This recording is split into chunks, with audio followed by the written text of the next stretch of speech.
Eh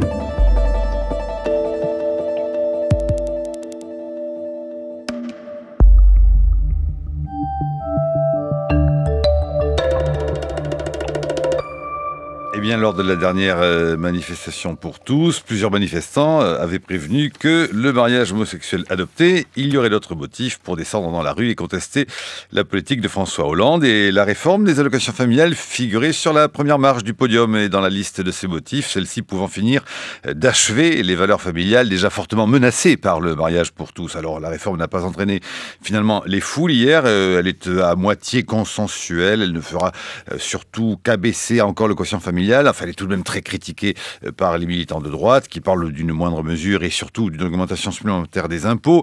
Et puis, pour les plus à gauche, c'est malgré tout comme une sorte de début et pour cause, au fond, si elle se calque sur le concept d'égalité, elle est pour beaucoup loin d'offrir ce que certains réclamaient comme voulant une véritable justice sociale. Le ton est donné avec la presse de ce matin. Tout le monde, à part le Parisien qui parle du redoublement, un mal français. La Croix, titre politique familiale, le choix de l'impôt, rejoint par le Figaro, famille, je vous taxe, avec une un peu bachiste où l'on voit un Jean-Marc Ayrault sur le perron de l'Élysée et derrière, en randonnion, 3 ministres femmes. Libération continue pour titrer le choix de l'impôt en politique familiale. L'Humanité parle des obsédés du rabot, ça pourrait presque être une des Échos, mais les Échos, eux, parlent directement d'augmentation de l'impôt. Bref, le ton était de toute façon donné par Le Monde, sorti d'hier après-midi, qui disait politique familiale, les familles aisées vont devoir payer 1 milliard d'euros d'impôts en plus. Alors nous allons essayer de comprendre un peu de quoi il s'agit, à savoir à la fois de la question des impôts et de la question de la famille, avec nos invités. Martine Segalen, bonjour madame. Bonjour. Vous êtes ethnologue, spécialiste et sociologue, spécialiste de la sociologie de la famille, professeur émérite à Paris-Ouest Nanterre et auteur de très nombreux ouvrages sur la famille et l'histoire de la famille. On ne les citera pas tous, on les donnera en référence sur le site de franceculture.fr. Il y avait aussi notamment, puisqu'on va parler pas mal des enfants, à qui appartiennent les enfants chez Thaïlandien en 2010. Et puis Hélène Périvier, bonjour.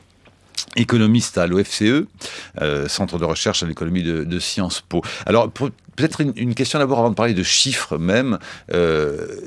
Comment expliquez-vous, peut-être Mme Segalen, dans l'histoire justement que vous connaissez bien, vous, de la famille en France, que à chaque fois, il y ait autant d'attentes, de craintes autour de ce qu'on appelle les politiques de la famille qui sont très craint de la part du public qui les attend, mais surtout, au fond, très mesuré et très craint de la part de ceux qui les font, ces politiques de la famille, parce que c'est souvent, dit-on, très explosif.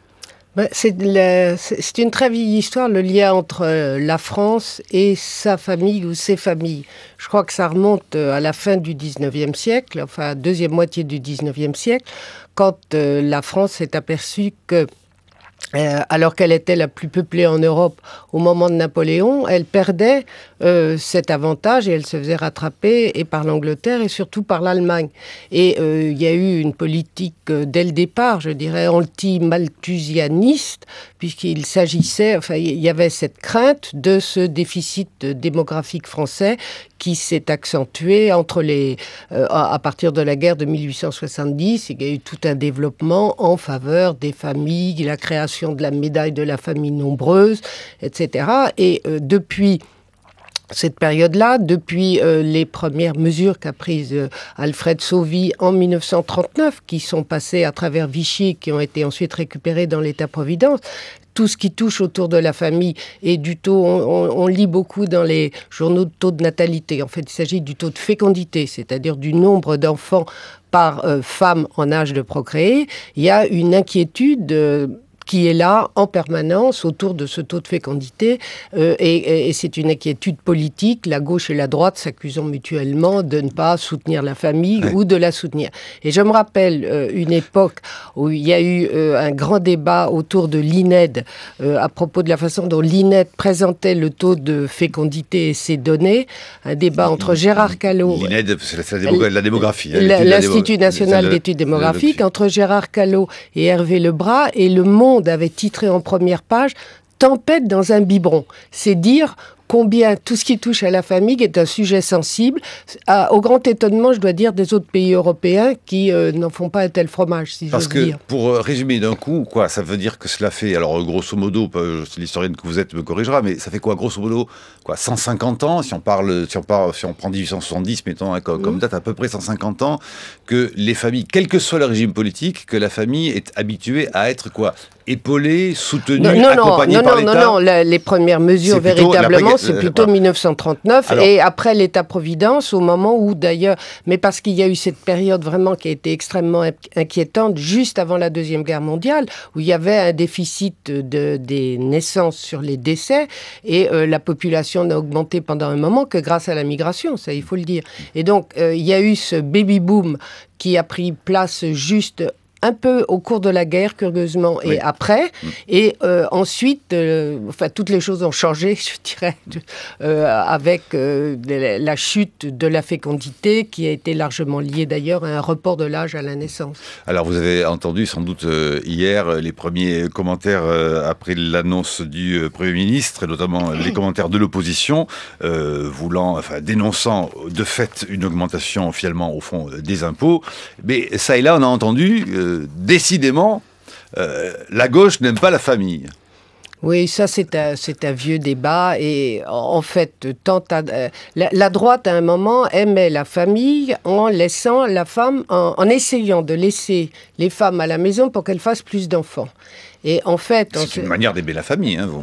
Oui, mais en France, les familles... où les couples aiment la famille dans la mesure où les femmes travaillent, où les femmes sont à la fois mères et femmes. Et on s'est véritablement rendu compte que ce qui faisait progresser la fécondité, c'est ça qui est notre exception française qu'on essaie de garder, c'est qu'on a le taux de fécondité le plus élevé d'Europe. Enfin, il ne faut pas crier au miracle, mais c'est vrai qu'on est à 2,01, quelque chose comme ça, avec le plus fort taux femmes qui sont mères à l'emploi. Et c'est ça qui est notre spécificité. Et c'est ce que la droite a fini par comprendre en renonçant à donner des allocations aux femmes pour rester à la maison. Encore qu'il y en a certaines qui ont eu des effets contraires. Et en même temps, en faisant ce que les budgets permettent pour développer la garde des enfants en bas âge. C'est ça qui est le point central. Alors Hélène Périvier, comment, à la lumière de l'histoire, et que le continuera de faire dans les matins de France Culture, vous jugez les annonces d'hier donc en termes de politique familiale? Est-ce que vous la prenez du côté de finalement les impôts augmentent, ou est-ce que vous la prenez du côté l'essentiel est sauvé puisqu'on n'a pas tout retouché à l'universalité des allocations familiales, qui était aussi le sujet de débat en vue de cette réforme? Alors je crois qu'il faut d'abord remettre ça dans un contexte plus global. On nous annonçait une réforme de la politique familiale. Oui. Là, on n'est pas vraiment dans le cadre d'une réforme de la politique familiale, dans le sens où on n'en touche pas les principes, on n'en a pas vraiment fondamentalement changé les objectifs. Alors, dans ce qui a été annoncé, il y a du bon. Par exemple, la montée en charge de l'accueil des jeunes enfants. Quelque chose de tout à fait positif, c'est-à-dire une montée en charge des services publics qui va permettre de désengorger en partie cette pénurie des modes de garde qui pèse sur la France.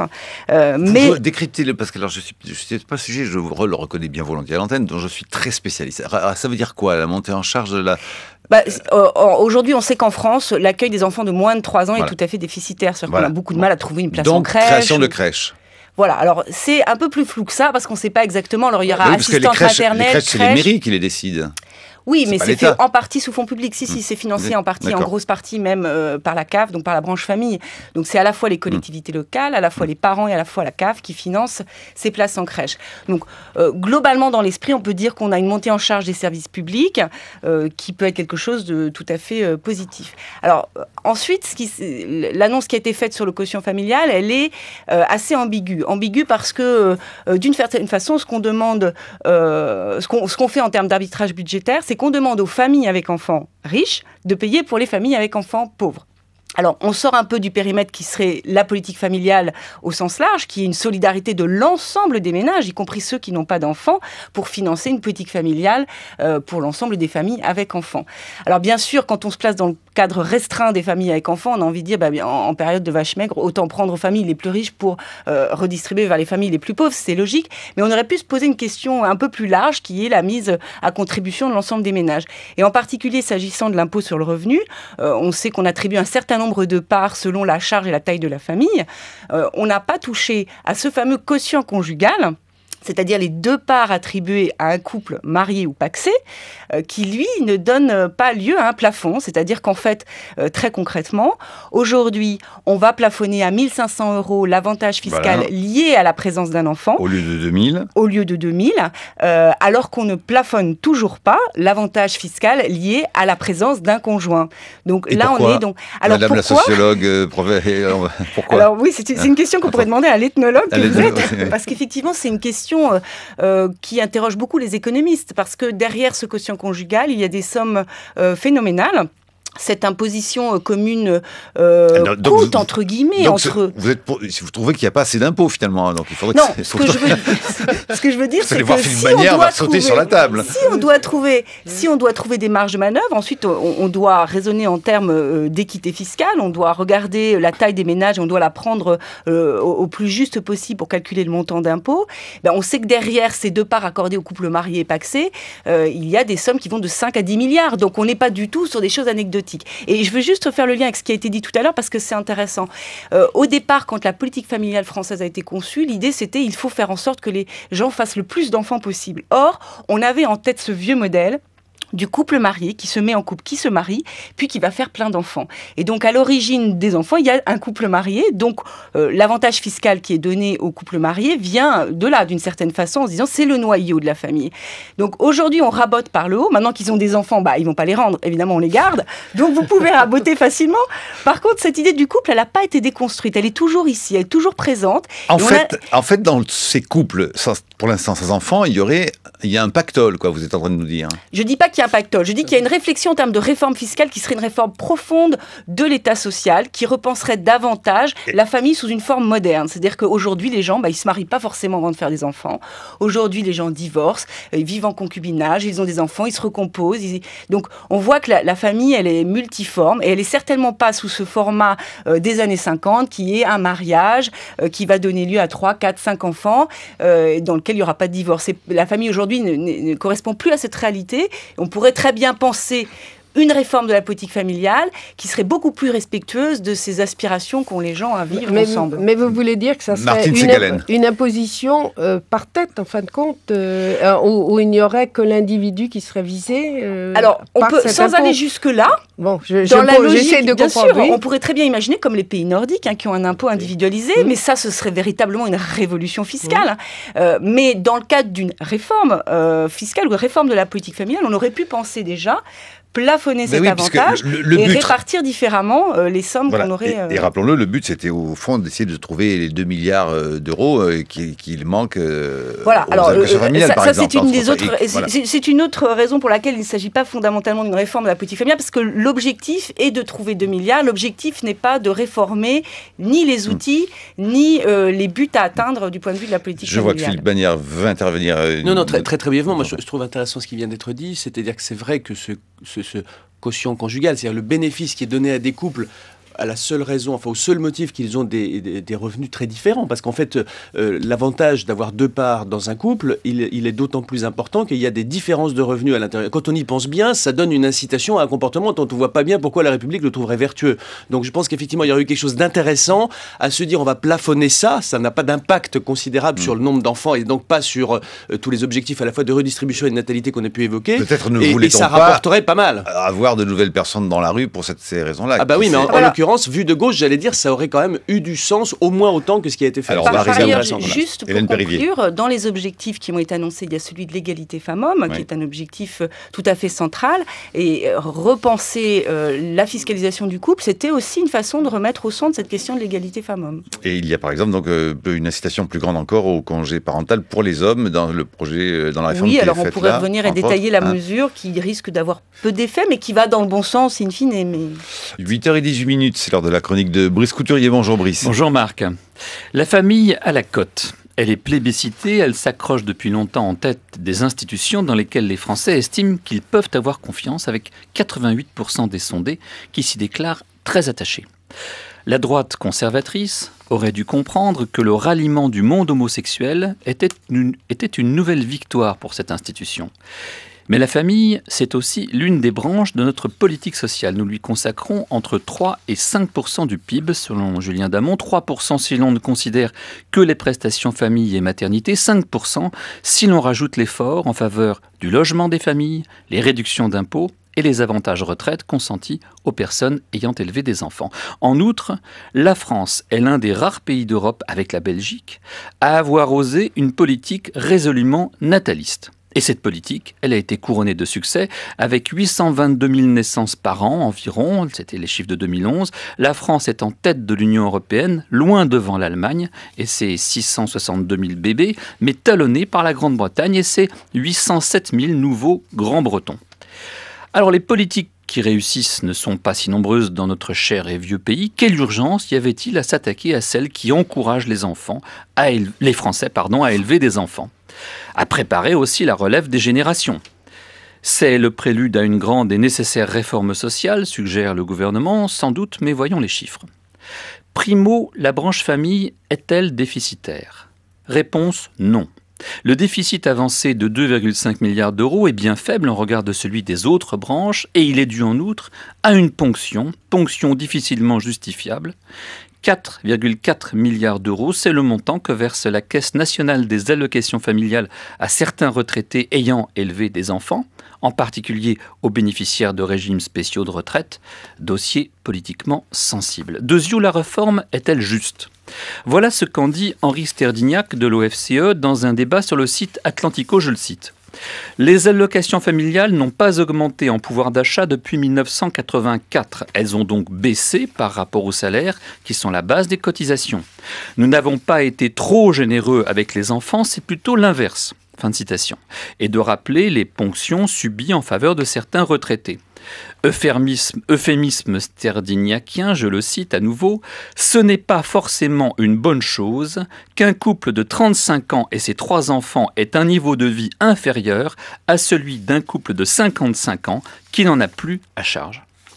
Conclusion, je cite toujours Henri Sterdignac, il faut donc arrêter de faire payer ces familles, car leur prendre à elles, c'est prendre aux gens ayant un niveau de vie plus faible que la moyenne de la population. Fin de citation. Nul ne peut prétendre en effet que le niveau de vie d'un couple sans enfants gagnant 5 370 € par mois puisse se comparer à celui du même couple élevant un enfant. Prétendre que ce sont des riches, notamment en région parisienne où les loyers dévorent les revenus, est une plaisanterie.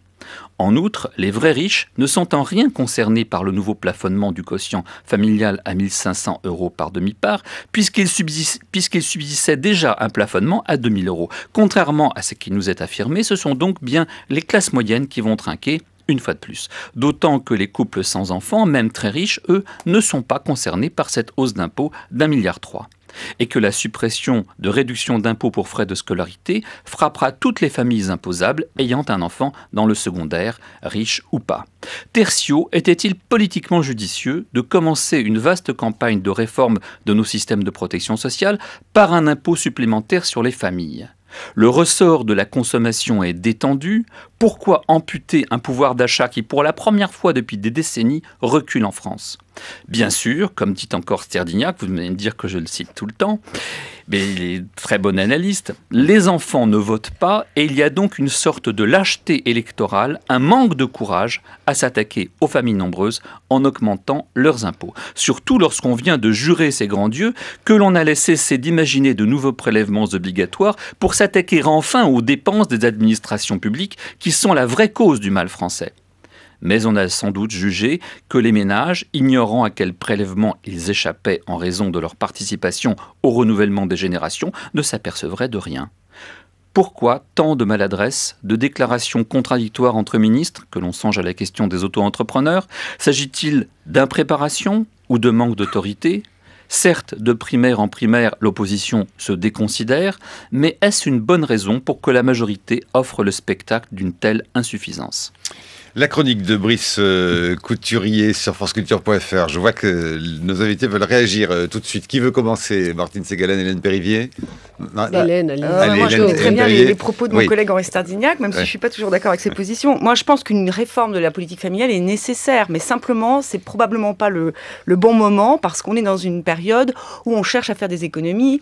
Or, il me semble qu'on ne peut pas faire d'économies sur la politique familiale. Pour autant, on ne doit pas s'interdire... Pourquoi? Parce que ça n'est pas populaire ou parce que... Non, pas pour des raisons à la fois de redistribution, de quel est le rôle de l'État social. Et l'État social a un rôle majeur en matière d'émancipation des individus et la politique familiale doit y participer. Simplement, on doit pouvoir redistribuer l'enveloppe différemment, voire probablement l'augmenter. Par exemple, l'augmentation de l'accueil des jeunes enfants dont on parlait tout à l'heure, il va falloir la financer. Et ça coûte, c'est une politique qui coûte cher. Simplement, c'est quelque chose qui doit être intégré dans notre État social comme étant quelque chose d'indispensable. Donc, je ne pense pas qu'on puisse faire d'économies sur la politique familiale.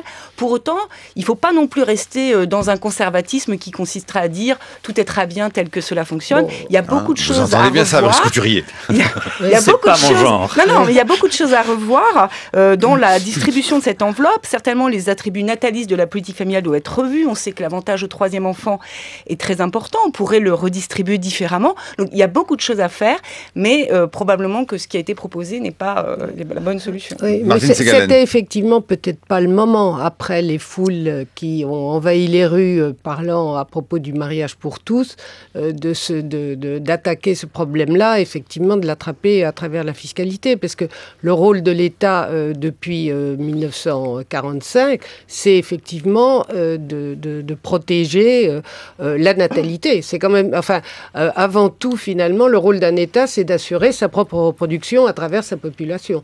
Donc, on a vraiment erré pendant des périodes. Enfin, erré n'est pas un bon mot, finalement, parce que les politiques familiales ont changé en fonction des changements de la famille. C'est vrai que dans les années 1950-60, les femmes restaient à la maison et avaient des enfants.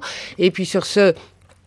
est arrivé ces changements sociaux extraordinaires qui ont été d'abord le découplement, si j'ose dire, entre la sexualité et les grossesses, entre le fait que les femmes ont été étudiées, les femmes ont étudié la pilule, les femmes ont étudié, elles ont eu des diplômes, elles ont envie de le valoriser. Ça a coïncidé miracle avec les 30 Glorieuses où le marché de l'emploi s'est ouvert et des emplois féminins très nombreux ont été créés. Et on s'est aperçu qu'en France, les femmes avaient envie d'être à la fois femme, mère et employée. Et avec maintenant la situation qu'on connaît, 2 salaires sont absolument indispensables dans les couples. Et si je puis me permettre, Martine Ségalen, quand Brice Couturier dit en introduction de son billet, la famille à la côte, mais est-ce qu'au fond vous arriveriez à donner une définition de ce que c'est que la famille, puisque vous avez dit vous-même au fond que, après tout, c'est un temps relativement court depuis que vous avez écrit Sociologie de la famille au début des années 80, il s'est passé 30 ans, mais 30 ans sur l'histoire de l'humanité, c'est pas très long, et vous dites pourtant que ça a changé constamment.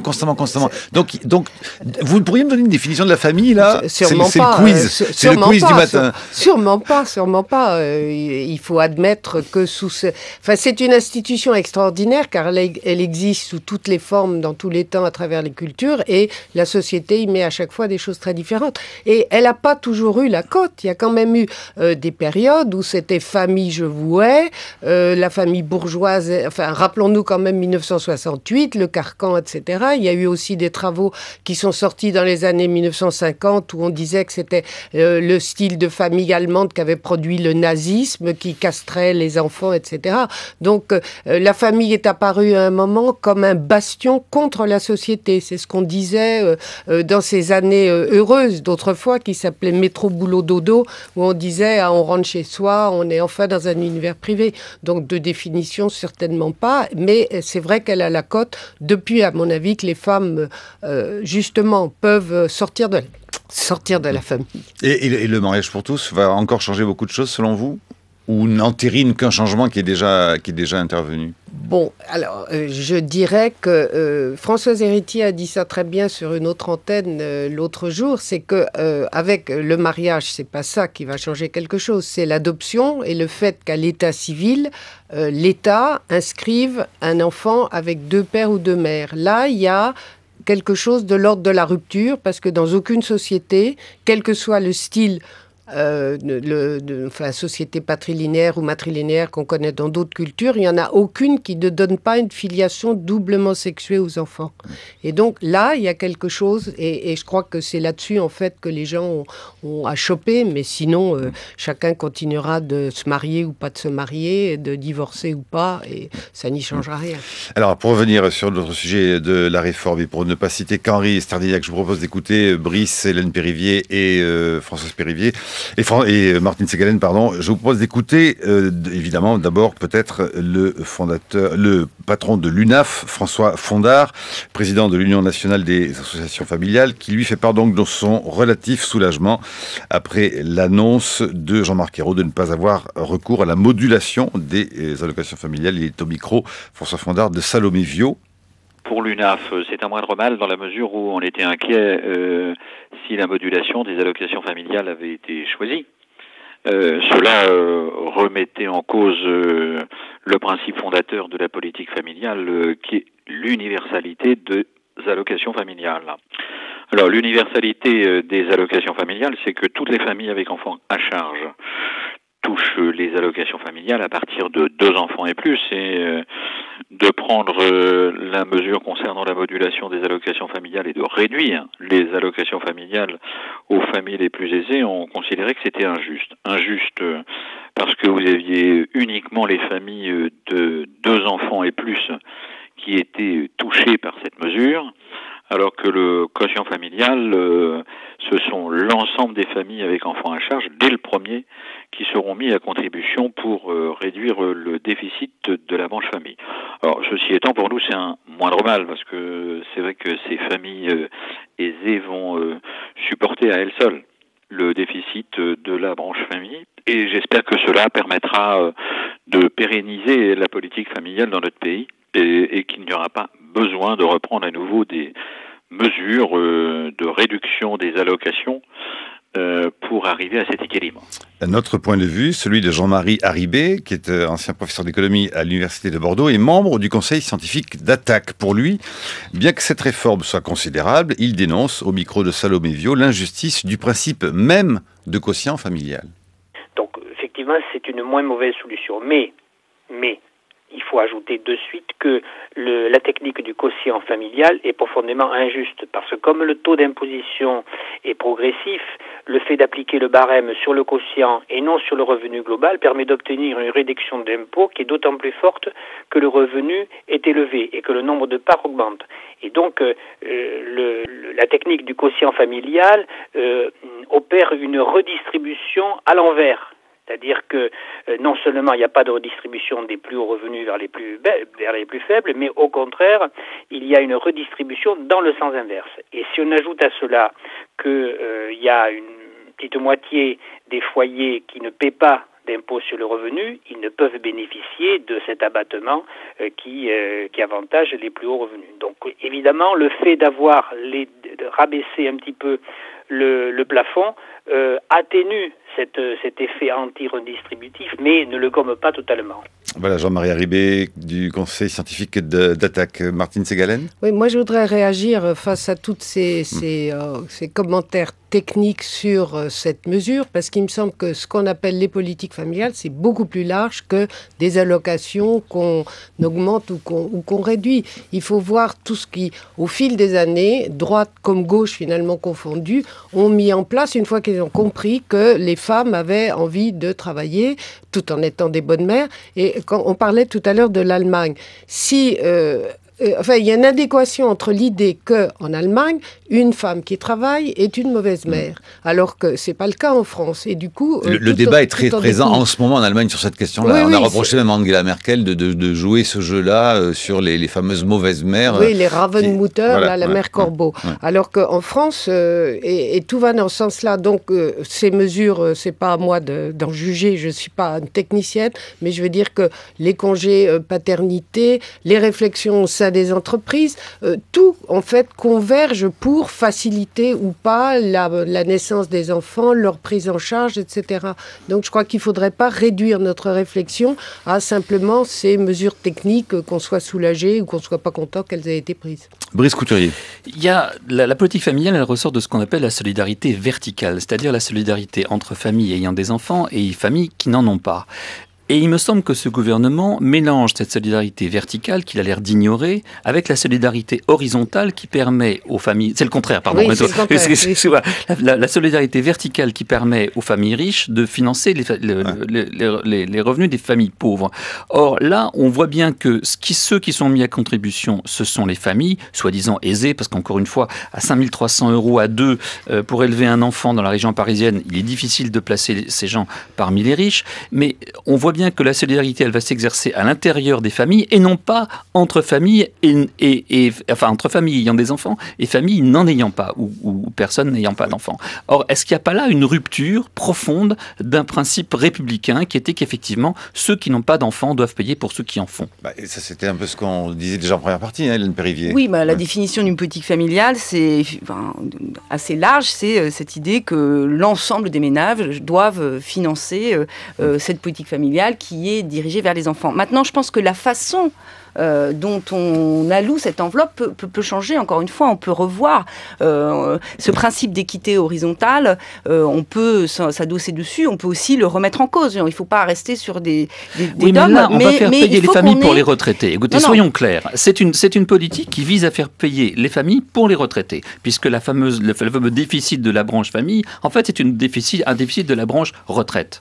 Donc, est-ce qu'il n'y a pas là un choix électoral? Pendant longtemps, c'est la droite qui a favorisé les retraités au détriment des familles. Est-ce que la gauche n'est pas en train de suivre ce chemin-là? Je crois que surtout que le problème, c'est là, il n'y a pas de boussole. C'est-à-dire qu'on n'est pas en train d'essayer de réorienter la politique familiale vers un nouvel objectif qui serait celui d'être plus respectueux des nouvelles aspirations et des modes de vie.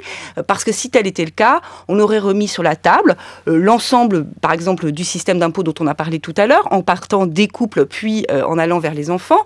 Et on aurait essayé de revoir de façon cohérente ces principes et de les articuler différemment. Ça, ce serait une réforme fiscale ou une réforme de la politique familiale. Là, le problème, c'est qu'on est dans une logique de réduction des déficits. On n'est pas dans une logique de repenser et de refonder. Donc, du coup, ça crée évidemment beaucoup de tensions parce qu'on va aller chercher là où c'est le plus facile techniquement et où ce sera plus facilement accepté. On est plus sur la question du déficit que sur la question de papa, maman et les enfants, quoi. Très concrètement, de mon point de vue, oui. Oui, enfin, j'ai pas l'impression que ça soit penser comme ça. Autant on peut dire que le mariage pour tous, on a entendu des arguments pour, on a entendu des arguments contre, mais c'était fondamentalement pensé. Là, je dirais presque que c'est une réformette qui touche pas fondamentalement à l'organisation de la famille et effectivement qui va peser sur les ménages qui sont pas si aisés que ça, comme vous le disiez, Monsieur Couturier.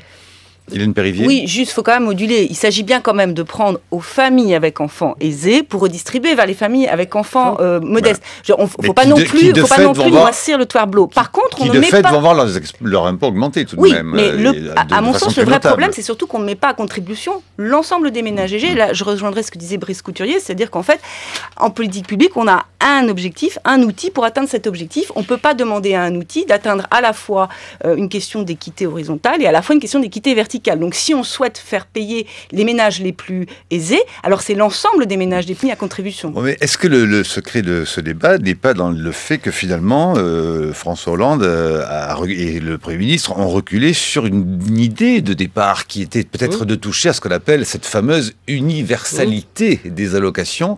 Vous pouvez tout de même nous la redéfinir d'un mot, parce qu'au départ, elle pouvait paraître sur le papier pas totalement, en tout cas impossible, on va dire, à défendre d'un point de vue méthodologique. Mais qu'est-ce qui fait au fond que cette universalité... Mais là, je crois que vraiment, on attaquait un symbole de base qui était celui qui a été établi dans le cadre de l'État-providence, après, à la fin de la Deuxième Guerre mondiale, qui avait été un traumatisme majeur. Et même si le taux de fécondité commençait à reprendre des couleurs, probablement, les gens n'en étaient pas conscients, il fallait reconstruire la France, il fallait faire des bébés. bébé, et quel que soit le niveau de vie qu'avaient les uns et les autres, tout l'État aidait tout le monde. Et je crois qu'une fois encore, la famille, c'est énormément... c'est plein de symboles, et de symboles publics, de symboles liés à notre identité nationale. Et après ce qui s'est passé dans la rue, une fois encore, je crois que le gouvernement n'avait pas envie de toucher à un symbole, et peut-être aurait-ce été effectivement plus efficace du point de vue de ressources, j'en sais rien franchement, mais je crois qu'ils ne voulaient pas toucher à un symbole et continuer à remettre des gens dans la rue. Et Hélène Périvier, cette question alors de l'universalité, est-ce que c'est la même chose que l'équité horizontale ? Non, l'universalité, c'est l'idée qu'on verse la même chose à toutes les familles. Alors, le problème, c'est que cette universalité, elle est très relative, parce qu'en France, on ne donne pas d'allocation familiale au premier enfant, ce qui est le seul pays européen à ne pas faire ça. Oui. Donc, cette universalité, elle était déjà mise à mal dans ses principes même. On aurait pu... Donc, non, elle n'est pas mise à mal. C'est un choix, si vous voulez. Oui, on ne donne pas au premier enfant. C'est pas universel. C'est universel au sens, c'est donné à toutes les familles, quel que soit leur niveau de revenu. Pas les familles avec un enfant, qui sont quand même des familles avec charge d'enfant. C'est vrai. D'un petit mot pour du comparatisme, où est-ce qu'on donne, quels sont les pays où on donne au premier enfant ? Partout. La France est le seul pays. Mais pourquoi on ne donne pas au premier enfant ? Vous avez une explication, madame l'ethnologue ? C'est pour les pousser à faire un deuxième et un troisième. Surtout un troisième. Puisque le troisième donne une part, alors que le deuxième ne donne pas part. Oui. Ça aussi. Y compris pour les allocations familiales, c'est qu'elles sont majorées au troisième enfant. C'est poussé à la famille nombreuse, tout simplement. Et étant donné qu'il y a effectivement des familles qui n'auront que 2 enfants, ce n'est pas suffisant pour assurer le taux de reproduction de la population, donc on a besoin de familles avec 3 et 4 enfants. Alors je voulais te finir, Hélène Périvier. Non, juste la question qui est derrière, qui est moins technique, mais qui est plus dans les principes, c'est quel est notre objectif aujourd'hui ? Est-ce que c'est de stimuler la natalité à tout prix ? C'est cette question-là qu'il faut nous poser. Est-ce qu'on doit absolument encourager... Faut-il stimuler la natalité, Hélène Périvier ? Alors, si on veut des retraites, c'est préférable. Oui, mais alors vous avez plein d'autres... Alors, d'aucuns vous diraient que si vous avez un flot de population supplémentaire lié à une natalité dynamique, mais que vous avez un taux de chômage extrêmement important ou des inactifs parce qu'on n'est pas capable d'avoir un système éducatif qui soit capable d'insérer ses enfants correctement sur le marché du travail, ça ne sert à rien de faire des enfants pour faire des enfants. Je pense que derrière ça, il y a un principe plus de fondement de nos sociétés. Permettre à tous de pouvoir avoir le nombre d'enfants qu'ils désirent, ça semble être un objectif raisonnable qui dépasse l'objectif économique, qui est plutôt un objectif de société en tant que tel, que nous devons tous financer si nous nous mettons d'accord sur ça.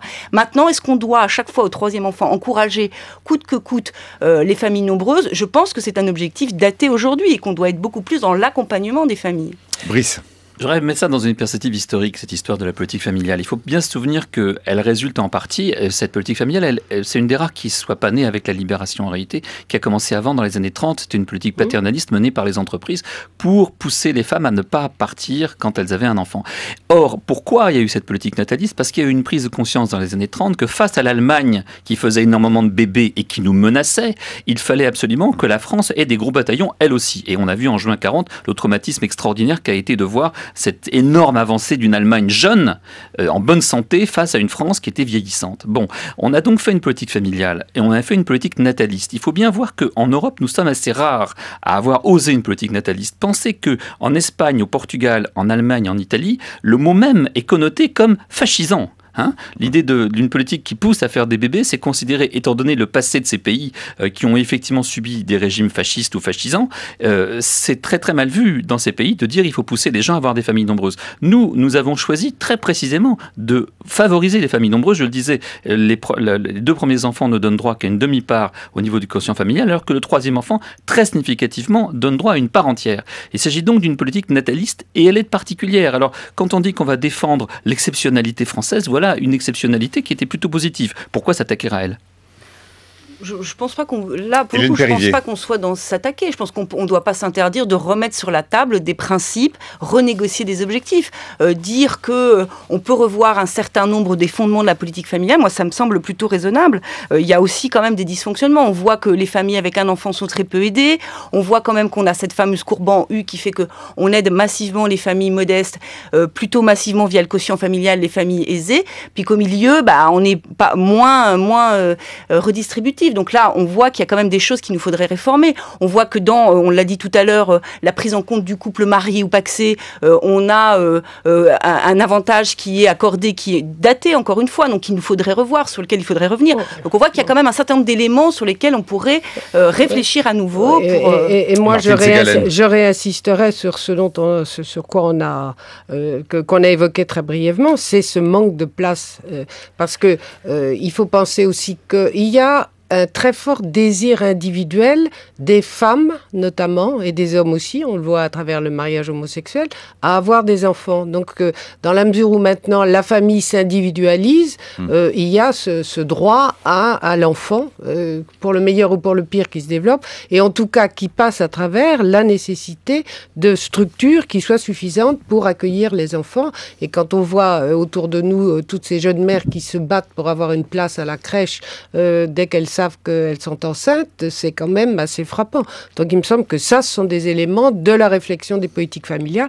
Quand j'entends que le gouvernement promet 270 000 places de crèche, tant mieux, mais avec quoi est-ce qu'on va les financer finalement? Ça coûte très cher, autant de nos déficits. Hélène Perrier. Oui, c'est pour ça que je disais tout à l'heure, on ne va pas pouvoir faire d'économies sur la politique familiale. Une question de l'auditeur nous dit au fond que la question de la légitimité, de la contribution des entreprises dans le financement de la caisse des allocations familiales restera-t-elle absente de ce débat? Vous avez des éclairages sur la question même que je vous pose, Hélène Perrier? Alors là, on est en termes du financement de la politique familiale. On sait que là, c'est le système bismarckien qui veut qu'on finance la protection sociale sur les salaires. Donc on a des cotisations, et en particulier des cotisations famille qui viennent alimenter la branche famille. On pourrait parfaitement revoir le mode de financement de la famille. Il n'est pas illégitime de penser que ce soit beaucoup plus du ressort de l'État et moins assis sur les salaires pour avoir une politique financée par l'impôt. Ça pose d'autres types de problèmes, notamment la pérennité de cette politique familiale. C'est-à-dire que là, la branche famille se dit « j'ai des recettes qui arrivent, je choisis comment les dépenser ». Si on lui dit « je n'ai plus de recettes affectées et que je dépends de l'impôt et du bon vouloir de l'État », alors tout peut changer. Oui, j'ai parlé d'agenda politique dans mon billet de présentation, et effectivement, le gouvernement laisse entendre que c'est un premier pas dans une réforme globale qu'on attend toujours des systèmes de prestations sociales qui sont en déficit. Je me souviens que François Hollande, invité de cette émission, Marc, au matin, pendant la campagne électorale, on avait parlé avec lui des déficits des systèmes de protection sociale, et il nous avait dit ça c'est inadmissible parce que c'est même anticonstitutionnel. Donc on voit bien que c'est un des axes forts de la politique de ce gouvernement. La question c'est, est-ce qu'il s'agit d'un premier pas, et un premier pas vers quoi et en quelle direction? Je prends la réaction du président de Famille de France, qui est membre de l'UNAF, qui dit « ça risque d'être une première marche, on pourra revenir demain sur l'universalité de la sécurité sociale pour la branche maladie et dire qu'en fonction des revenus, les patients auront des remboursements modulés également ». S'insurge Thierry Vidor, donc le directeur général de Famille de France. Est-ce qu'il n'y a pas là un premier principe qui commence à mettre en œuvre l'idée que, après tout, les systèmes de protection sociale vont cibler de plus en plus, comme on le fait en Grande-Bretagne par exemple, les plus pauvres au détriment de ceux qui vont payer mais ne rien recevoir en échange? Pour l'instant, c'est pas la voie qui a été choisie, parce qu'ils ont choisi plutôt de baisser le quotient familial plutôt que de toucher à une modulation des allocations familiales. Donc on n'est quand même pas dans cette orientation-là. Je pense que ça a été un élément aussi qui a fait pencher en faveur d'une baisse du plafond du quotient familial. Martine Segalen, sur cette question, non, c'est la question de l'universalité. Est-ce que c'est un terme, qui court tout au long de votre livre, de votre sociologie de la famille, justement? Non, c'est pas. De toute façon, sociologie de la famille, c'est quelque chose de beaucoup plus large. Et les politiques familiales sont une partie, parce que la famille, c'est une institution qui est branchée sur tous les aspects de la société. Donc, on pourrait parler aussi bien des mesures en faveur de transport, en faveur d'habitat, tout ce qui touche autour de l'école, évidemment, qui est un thème absolument considérable.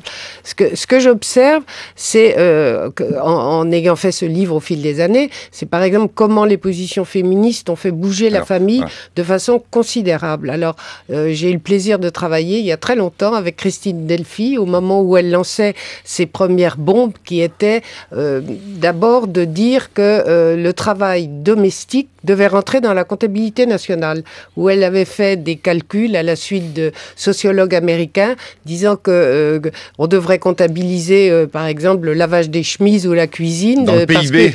Dans le PIB. PIB, Ben oui, et alors, puisque le PIB domestique est supérieur au PIB industriel, n'est-ce pas?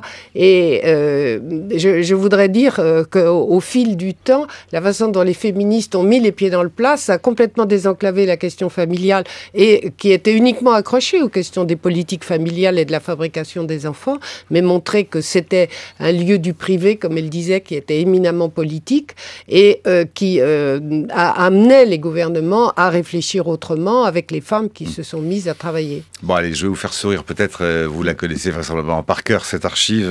Nous sommes, Martine Ségalen et Hélène Périvier, nous sommes le 1er juin 1946. Un point de vue sur les allocations familiales, on a compris qu'on est donc au sortir de la Seconde Guerre mondiale. Et un certain monsieur Georges Join interviewait un certain monsieur Dossé, qui était à l'époque le secrétaire général de l'Union nationale des affaires familiales, donc l'UNAF, et la radio diffusion française retransmettait ceci. En ce qui concerne les allocations familiales, je crois que la question est souvent mal comprise.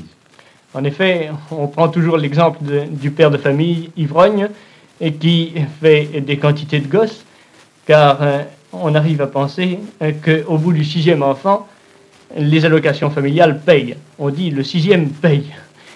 C'est une expression qui lui permet de boire d'autant plus que ses enfants lui rapportent de l'argent. Mais est-ce que c'est très général, ça? C'est absolument statistiquement faux. Les statistiques montrent qu'il y a très peu d'ivrognes et que les familles qui sont aidées par les allocations familiales sont innombrables. Il est certain que ça a permis à la natalité française de reprendre un meilleur cours. C'était donc en 1er juin, vous voyez, 1946, c'est vrai que c'est quasiment un anniversaire, et quelques années plus tard, on se souviendra notamment de Pierre Mendès France buvant du coup un verre de lait à l'Assemblée nationale. Peut-être un commentaire sur cette archive, Martine Ségalen.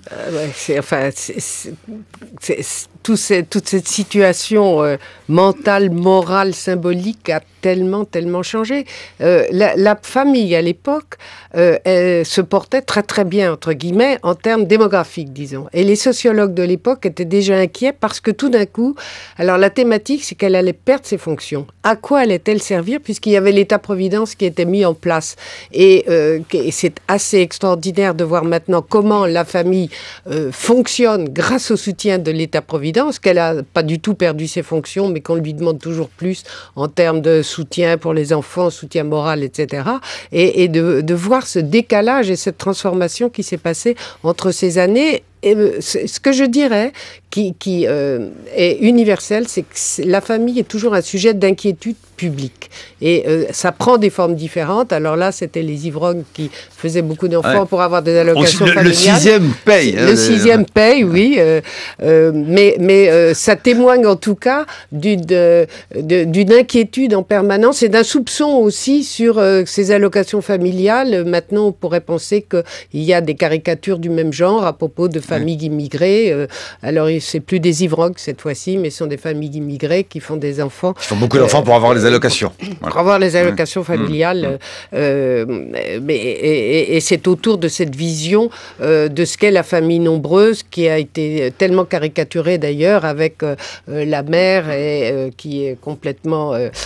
ces photos extraordinaires de famille où on voit des mères épuisées avec 12 enfants autour d'elles. Heureusement, la pilule est passée par là. Réjouissons-nous. Hélène Périvier. Oui, je pense que juste ce que ça illustre, c'est tout à fait intéressant parce que ça illustre la contestation de l'État social quand il prend son envol et qui est encore le cas. Par exemple, c'est les mêmes types de critiques qu'on peut retrouver dans les minima sociaux. Alors, en France ou aux États-Unis, ça avait été très marqué avec les années Reagan et la welfare queen qui utilise les aides sociales pour boire de l'alcool et rouler dans sa Cadillac. Mais c'est vraiment l'idée que dès qu'on donne, on a toujours le soupçon de l'abus, de la paresse, de la désincitation et de comportements non vertueux, qui est plutôt une idée qui est contre la redistribution, contre l'État social et qui est tout à fait intéressante en 1946 parce qu'on voit vraiment que c'est un moment d'envol. Voilà, et puis qui sait si donc dans 20, 30, 40 ans on n'écoutera pas des archives des matins de France Culture où des animateurs, producteurs, journalistes se moqueront des propos que nous tenions 40 ans auparavant. Brice, méfiez-vous. vous et moi, je ne serai plus là. Sur la famille en l'occurrence. Merci d'avoir accepté notre invitation. Je rappelle donc Hélène Périvier, membre de l'OFCE, et merci à vous Martine Segalen, ethnologue, sociologue. Je rappelle donc cette sociologie de la famille, entre autres, que l'on peut continuer de lire dans ses versions entretenues et constamment corrigées chez Armand Collin. Elle a un frère et...